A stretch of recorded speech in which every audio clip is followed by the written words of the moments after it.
నమస్తే, తెలుగు రాజ్యంకి స్వాగతం. నేను మీ సంధ్య. సిజేపీ పరిచయం అక్కర్లేని పేరు, ప్రస్తుతము మారుమోగుతున్న పేరు.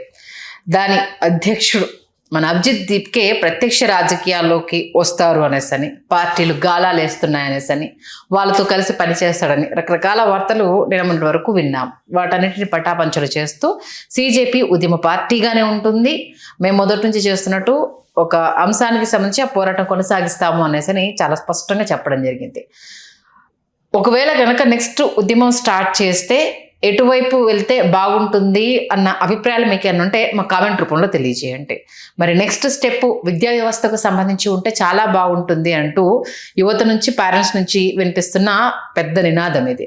మరి ఎంతవరకు ఆ ఉద్యమ పార్టీ ఈ అంశాన్ని లేవనెత్తే అవకాశం ఉంది? ఒకవేళ నిజంగానే ఆ విద్యా వ్యవస్థకు సంబంధించి ఉద్యమం చేస్తే పరిణామాలు ఎలా ఉంటాయి? ఇండెప్త్ డీటెయిల్స్ తీసుకునే ప్రయత్నం చేద్దాం. సీనియర్ పొలిటికల్ అనలిస్ట్ భరద్వాజ్ గారు మనతో ఉన్నారు. ఆయన మాటల్లో. భరద్వాజ్ గారు నమస్తే. నమస్తే.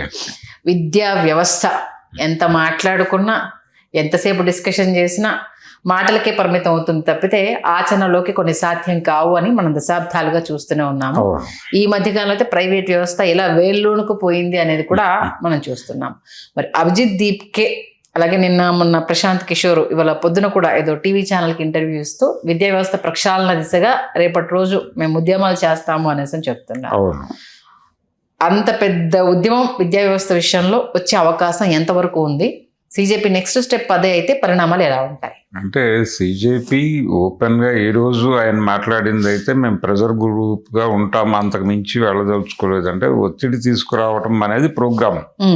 అంటే ఆందోళనల ద్వారా ఒత్తిడి తీసుకొస్తాం ప్రభుత్వం మీద అని చెప్తున్నాడు. ప్రస్తుతానికైతే విద్యార్థులు, ఎడ్యుకేషన్ సిస్టము ఇక్కడ వరకే పరిమితమై ఉంటామన్నట్టుగా కూడా చెప్తున్నాడు ఆయన.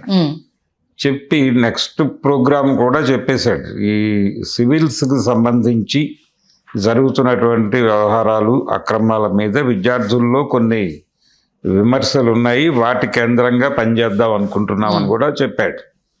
కాబట్టి ఫర్దర్ ప్రోగ్రామ్ ఉంటుంది, వాళ్ళు ఏమీ షట్ డౌన్ కావడం లేదు, ఇక్కడితో అయిపోయింది మా కార్యక్రమం అని కూడా చెప్పడం లేదు. కానీ పొలిటికల్ పార్టీగా మారం అనే మాట అయితే చెప్తున్నాడు. ఈ మాట మీద నిలబడతాడు అని గ్యారంటీ ఏమీ లేదు. ఈ ఆచరణలో భాగంగా ఇప్పటికే కొంత అర్థమైంది వాళ్ళకి. అంటే ఈ దేశంలో ఒక ఆల్టర్నేటివ్ కావాల్సిన పరిస్థితి అయితే ఉంది ప్రజలకి. ఇక్కడ ఈ ప్రస్తుతం విద్యా వ్యవస్థ ఇలా ఉండటానికి కారణం కేవలం భారతీయ జనతా పార్టీ మాత్రమే కారణం కాదు. దీని వెనకాల పివి నరసింహారావు గారు ప్రైవేటైజేషను, లిబరలైజేషను, గ్లోబలైజేషన్ అనే పేరుతో ఎల్పిజి అంటారు, ఆ ఎల్పిజి పట్టుకొచ్చింది ఆయన. అక్కడి నుంచి విద్యా వ్యవస్థలో ప్రైవేటు జోక్యం పెరిగి ప్రభుత్వ జోక్యం తగ్గింది. ప్రభుత్వ కళాశాలలు, పాఠశాలలు షట్ డౌన్ అయిపోతూ నెమ్మదిగా పిల్లలందరూ కార్పొరేటు విద్యా సంస్థలకి బలైపోవటం అనేది మొదలైంది. ఈ ఫీజు రీఎంబర్స్మెంట్లు ఇవి చూసి పిల్లల్ని ఆ కాలేజీలో చేరుస్తున్నారని ఇప్పుడు ఏదో మాట్లాడుతున్నారు చాలామంది, కానీ కాదు. మొత్తం వ్యవస్థని అటువైపు డ్రైవ్ చేసింది ప్రభుత్వాలే.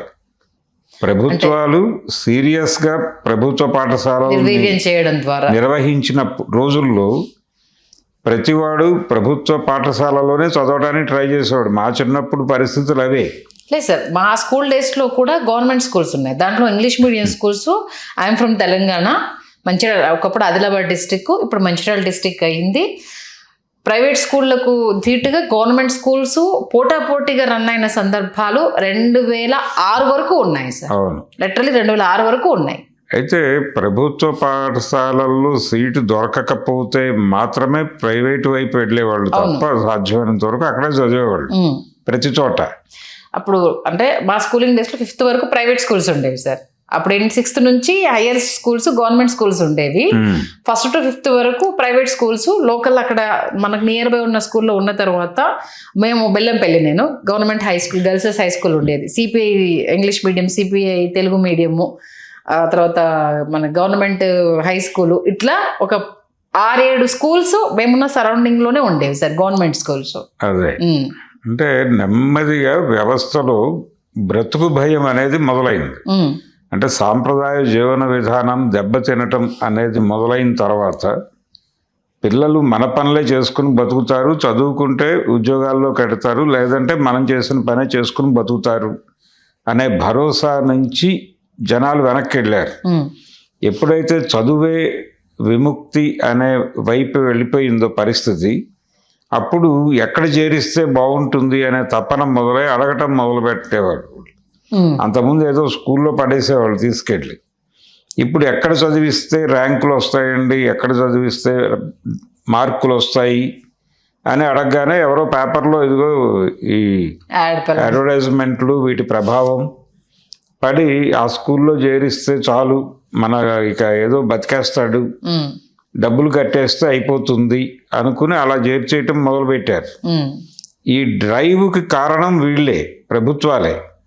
వాళ్ళు ఆ బాధ్యతని ఇప్పుడు భుజాన్ని వేసుకోవడానికి సిద్ధంగా లేరు. ప్రభుత్వాలు అవే తప్పుకున్నాయి సీన్లో నుంచి. విద్యని వైద్యాన్ని ప్రైవేటు పరం చేసి వాళ్ళు ప్రభుత్వ పాఠశాలలనేమో ప్రభుత్వ కళాశాలలని బాగు చేసుకోవడం మానేసి ఫీజు రీఎంబర్స్మెంట్ అనే పద్ధతి ప్రవేశపెట్టారు. మీరు ప్రైవేట్ కాలేజీలో చదువుకోండి, మీకు కొంత ఫీజు ప్రభుత్వం సపోర్ట్ చేస్తుంది, అక్కడ డబ్బులు కడతాం మేము అని. ఇప్పుడు చాలా ఇంజనీరింగ్ కాలేజీలకి ఫీజు రీఎంబర్స్మెంట్ డబ్బులు రావడం లేదు. వాళ్ళేమో సర్టిఫికెట్లు లాక్ చేసుకుని కూర్చుంటున్నారు. ప్రభుత్వం కట్టలేదు కాబట్టి ఇప్పుడు మీరు కడితేనే సర్టిఫికెట్ అంటున్నారు.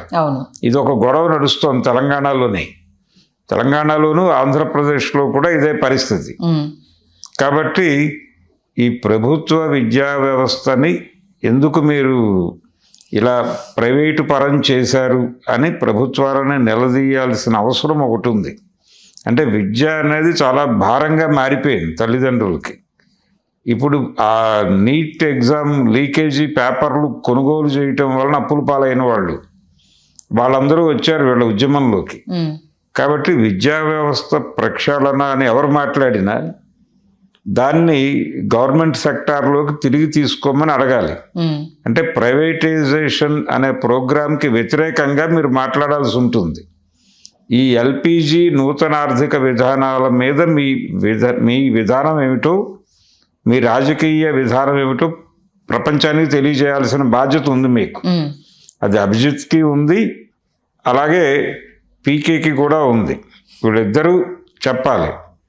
అంటే విద్యా వ్యవస్థ ప్రక్షాళన అనేస్తే కుదరదు, దీంతో కలిపి మాట్లాడాలి. ప్రభుత్వం భయపడుతోంది అదే, ఇలాంటి డిమాండ్లతో వీళ్ళు రోడ్డెక్కితే మన పరిస్థితి ఏమిటి అని.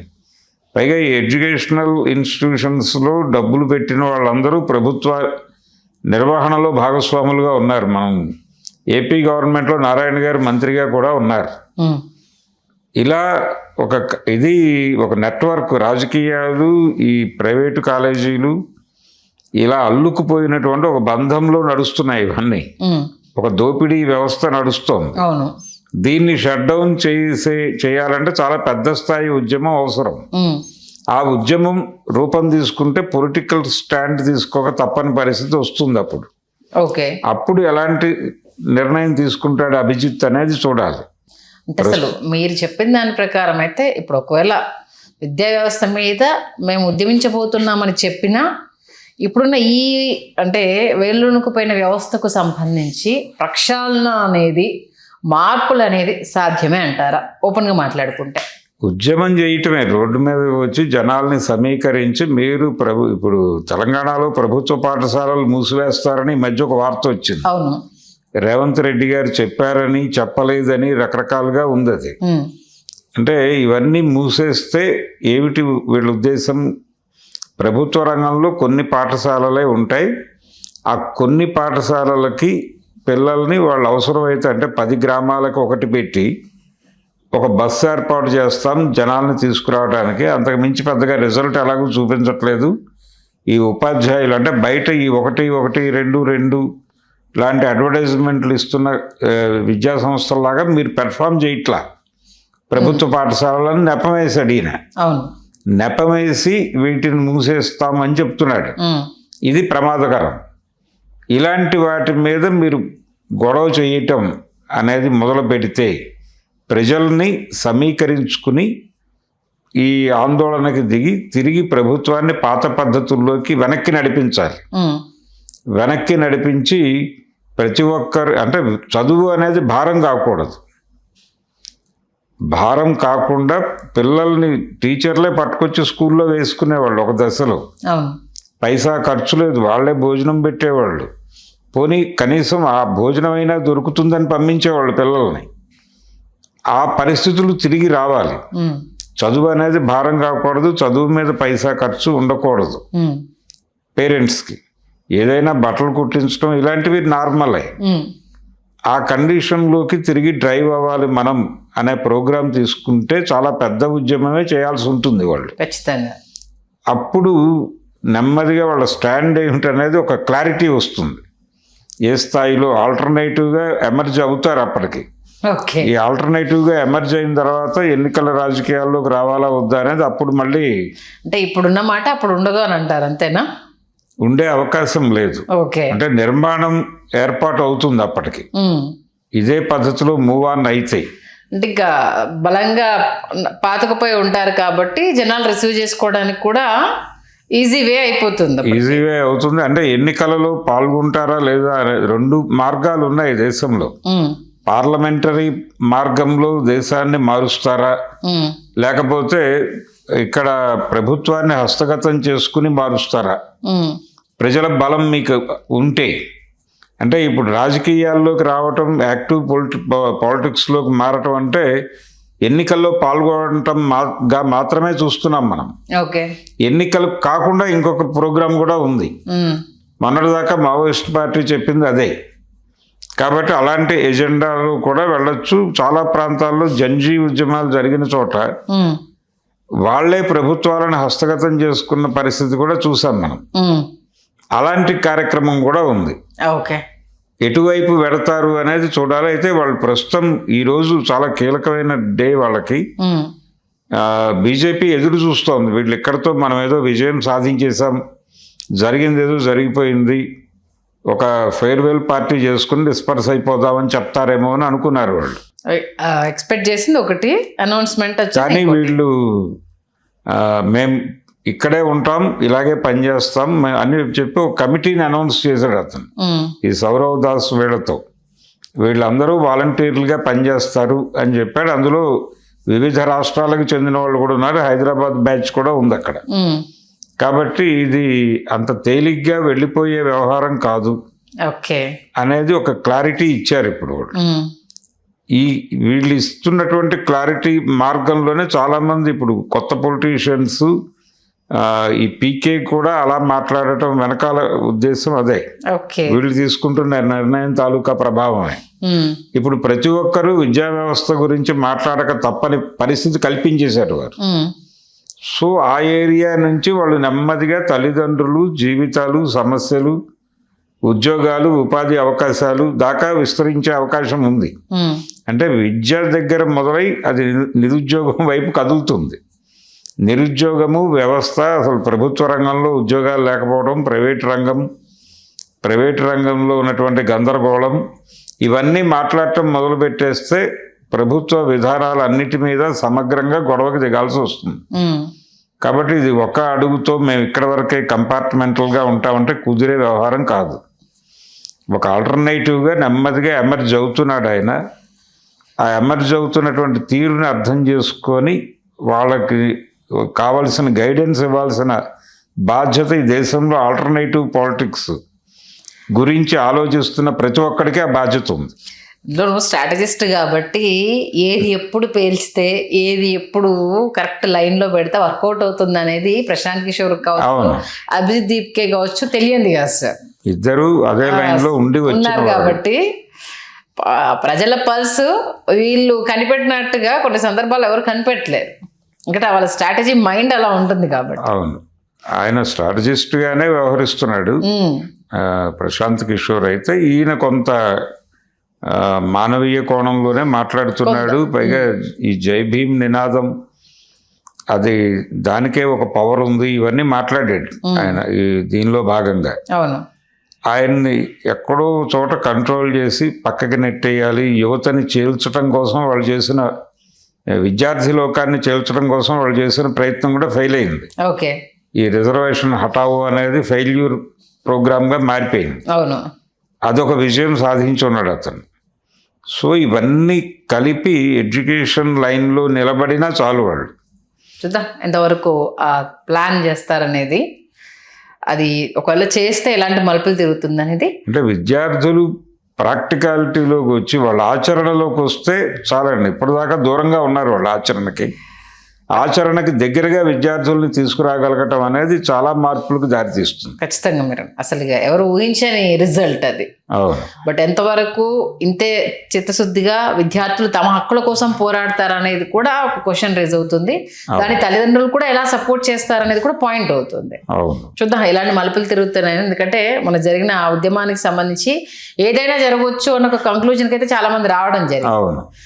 రేపు రాబోయే రోజుల్లో భవిష్యత్ తరాలు తమ చేతిలోకి తీసుకోబోతున్నాయన్న సంకేతాలు వెళ్ళినా కూడా ఆశ్చర్యం లేదు.